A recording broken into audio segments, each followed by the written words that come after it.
My name is Heather. I am 29 years old and I grew up in Pleasant Hill, California. I am a journalism major with a minor in criminal justice.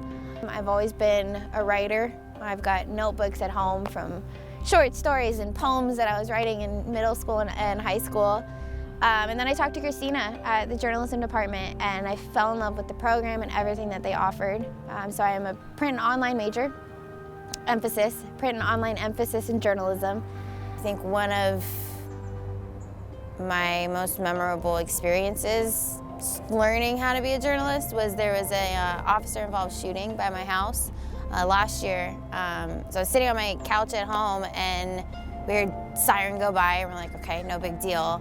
And all of a sudden you get 3 or 4 more sirens going by and then you got helicopters above us and we're just like, what the hell is going on?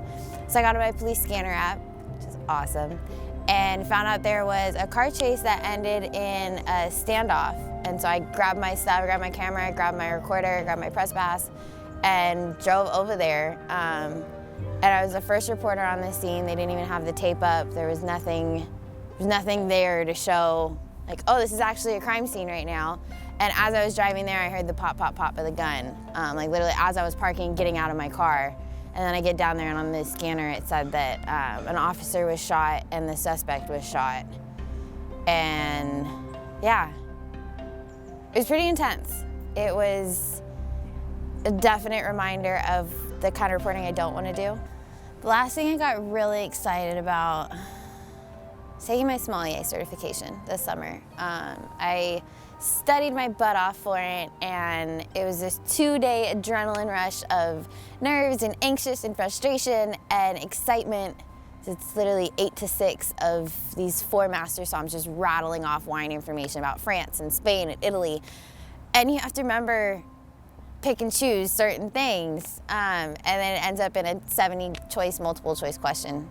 It was great though. I passed the test, so I got my first level sommelier certification, which was awesome. I got to celebrate that night. My boyfriend was with me, so it was a really fun experience, but it was also, it's the beginning of a journey in a lot of ways.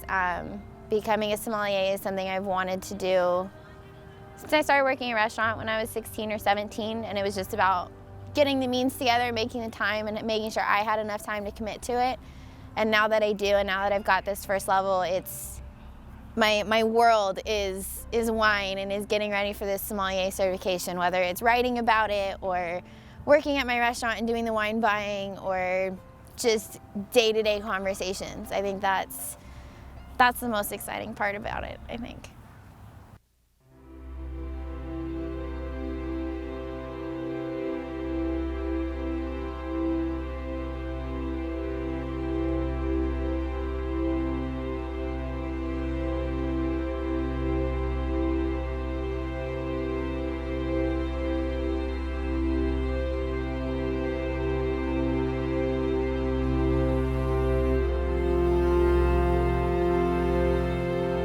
My boyfriend and I got set up on a blind date, and that's how we met. 4.5 years ago, my best friend at the time invited me out for drinks. It was a girls' night. You know, let's get dolled up, let's go to a bar, go hang out, because I was actually talking to somebody else.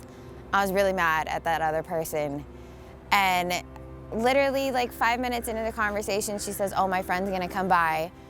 And I asked, okay, cool, what's her name? And she was like, no, it's a guy. And I just looked at her like, really? You just set me up on a blind date. That's cool, you know, sure, why not? We'll go for it.